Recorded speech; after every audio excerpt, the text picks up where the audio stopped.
Meditation is everything. Here's what happens when you meditate. You close your eyes and you just breathe. And in the midst of that meditation, all the dust, the flying thoughts in your minds that are bouncing off the walls will just kind of settle to the bottom of your soul. And what you will find is that clarity will begin to manifest in your real reality.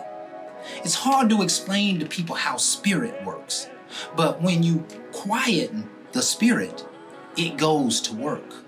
It happens that way in every faith under the sun. When you quiet your mind, somehow or another, great action takes place. That's why we have to live out of humility and humbleness, because when we're still, the small voice will lead us in right directions. Meditation is a supernatural activity if you'll just try it. 10 minutes a day could change your life. This is Mindcraft. My name is Stacy, and I'm encouraging you to sit down for 10 minutes of quiet every single day.